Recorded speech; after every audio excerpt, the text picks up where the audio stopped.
How many sets per week should you be doing for maximum muscle growth and strength? More isn't always better, and today we're breaking down the latest research on resistance training volume, frequency, and the role of effort in maximizing hypertrophy. Science tells us there's a sweet spot between gains and wasted effort, so let's make sure you're training smarter and not just harder. Let's explore. So let's dive right into it. Resistance training is all about manipulating variables. Volume, intensity, frequency, and proximity to failure drive muscle hypertrophy and strength gains. And today we'll break down how weekly set volume affects hypertrophy and strength, how training frequency plays a role, whether or not progressively adding more sets leads to extra muscle growth, and where the diminishing returns will kick in. The role of proximity to failure and why effort is the real key. And then finally, the effective reps model, or why not all reps are created equal. So let's start with volume and hypertrophy, where more is better, but only up until a certain point. There's a positive dose-response relationship, meaning the more you do, the bigger bang for your buck. But again, only up to a certain point between weekly set volume and muscle hypertrophy. And once you hit that point, you'll end up with diminishing returns, right? Where the input is not giving you an equal output anymore. And this will begin around 12 to 20 sets per muscle group per week. And so with that in mind, you want to think through kind of your efficiency tiers, right? And so 4 sets per week, probably your minimal effective dose. Moving up to kind of level 2 on the efficiency ladder, 5 to 10 sets. This is higher efficiency, perhaps the most efficiency, especially if you're a beginner. 11 to 18 sets per week becomes an intermediate efficiency where you're probably going to get more bang for your buck than just doing 10, but you will begin to see that diminishing returns.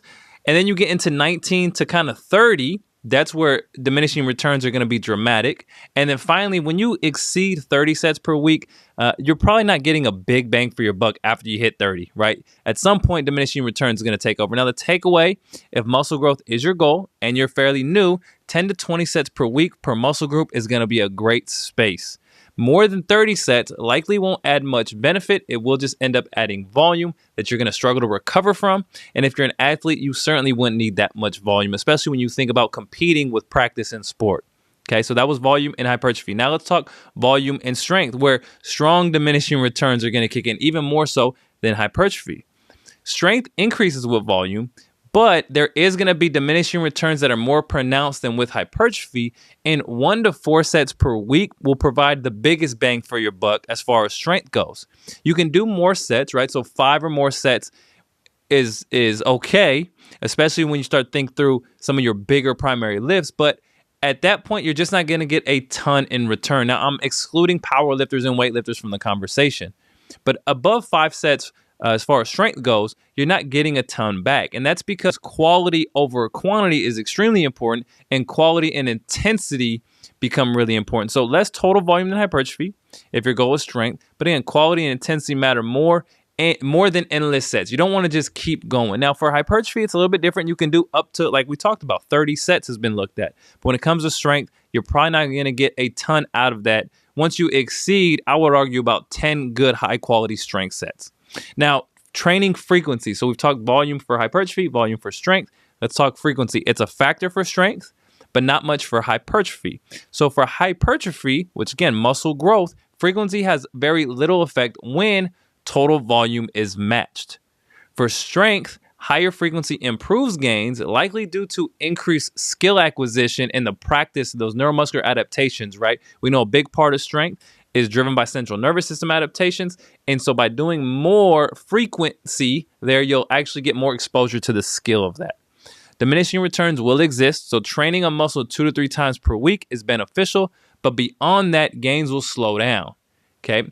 The reason why I think that volume could play a role for hypertrophy, frequency will play a role for hypertrophy, is if you want to get more volume, spreading that out over 2 to 3 sets will actually be beneficial. Now, the takeaway for hypertrophy, spread volume however you want, as long as you're hitting those 10 to 20 sets per week that we talked about.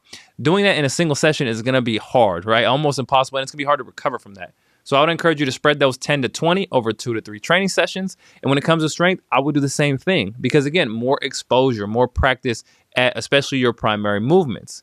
So we've talked volume for hypertrophy, volume for strength. We've talked frequency for both. And now what I want to do is talk about this high volume experiment. And I've previously wrote about this, but I want to bring it to the podcast because impressively, this is a study where participants did up to 52 sets per week for hypertrophy.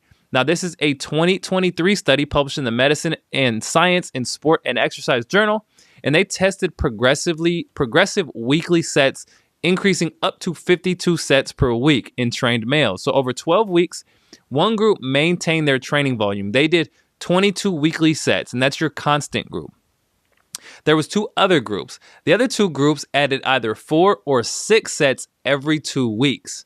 And so if you were adding 4 every 2 weeks, you ended up at 42 sets per week. And if you were adding that 6 sets per week or every 2 weeks, you ended up at 52 weekly sets. Now, what happened? What were the findings, right? For strength, the higher volume groups gained more strength, with the 52 set group seeing the biggest squat 1RM improvement. Hypertrophy, all groups increased muscle size, but the differences between these three groups, right? Remember, 22 sets, 42 sets, and 52 sets were not statistically significantly different. Now, a few things to point out. There may have been a potential plateau for strength gains, which may have peaked at that 42 sets because there wasn't much more of a strength gain going to 52 sets, right? So from 42 to 52, there was just diminishing returns there. So beyond that point, you may not have been getting a big bang for your buck. The other thing worth discussing is time commitment. The 52 set group required double the training time, over 100 minutes per session, making it fairly impractical for most lifters, right? If you work, especially in college sports or in generally with athletes, you're not going to have 100 minutes per session in your weight room. So that research isn't necessarily directly applicable to athletes, but it's worth discussing. Now, takeaway, if hypertrophy is your goal, again, 10 to 20 sets per muscle per week is likely sufficient. Going up to 30 to 40 sets might help slightly, but at a major time, specifically with cost, right? And 52 sets per week really doesn't show any extra benefit from strength. But again, you're going to be spending 100 minutes plus in your weight room. So not very practical. Now, the key driver to muscle hypertrophy is really two things, right? And they're kind of equal, I guess. Proximity to failure. And then within the proximity to failure conversation, you have to talk about the effective reps model. So let's start with the effective reps model, which suggests that, and this isn't necessarily set in stone, but it suggests that only the last few, call it 5 reps before failure, are maximally effective for hypertrophy. Now, again, is there a huge difference between 4 and 6? Unknown, right? But generally speaking, those last few reps close to failure, those are your effective reps. So training to or near failure is crucial for maximizing hypertrophy because you need to get within that effective rep range. If you stop sets 5+ reps away from failure, then many of those reps will do very little for muscle growth, right? Now, if you push to within 1 to 2 reps of failure, even lower volume programs can be just as effective as high volume programs, right? So this is where, if hypertrophy is the goal, this is something that you have to think through. As soon as it gets hard, you have to keep going. You don't have to reach failure, but you got to get within a few sets. Now, that 52-week set study didn't control for failure or proximity to failure. So it's possible that some lifters were getting closer to failure than others or accumulating volume without pushing each set hard enough, right? So that was the limitation of that study. But generally speaking, you want to get close to failure within 5, and I would argue even closer within kind of 2 to 4 reps if hypertrophy is the goal. You don't want to do a ton of sets that are not within that range because you may just be accumulating volume for volume's sake, but not getting a big bang for your buck. So training with high effort, high intensity of effort is the goal. And if you do that, you may not need extra volume. Okay, so I threw a lot at you relatively quickly. We talked volume for hypertrophy, volume for strength. We talked frequency. I mentioned a massive study with sets up to 52 per week. And then we talked about effective reps and proximity to failure. But let's talk about practical takeaways for hypertrophy. Again, you've heard me say it over and over. 10 to 20 sets per week per muscle group is a good sweet spot. It's not perfect, but it's a nice sweet spot to work through. If going higher, then make sure your effort is high, right? Train within 1 to 2 reps of failure, because if you're not doing that, you might as well lower the volume and make sure that you're getting within those effective reps. Maximizing effective reps, not just total sets, right? So effective reps within a set and then number of sets. Now for strength, 1 to 4 sets per week provides the biggest bang for your buck. And if you want to train a little bit more, then maybe break that up 2 to 3 times per week, and then you can add a couple more sets. But again, high intensity of effort is important. You want to focus on quality reps and progressive overload rather than excessive volume, right? And I think that's a big problem with a lot of athletes. They spend a lot of time in the weight room, but they're not getting anything done. You want to be effective. Beginners can grow with low volume, 6 to 10 sets. Intermediate lifters, 10 to 15 sets, that 10 to 20. And then advanced lifters, go ahead and push 20 to 30, right? And if you're getting close to failure within all of those sets, then I would argue that's all you really need. Getting beyond 30, you may not need that as long as, again, you're getting your effective reps. So let's close this thing out so I'm not a broken record. Hopefully that was helpful.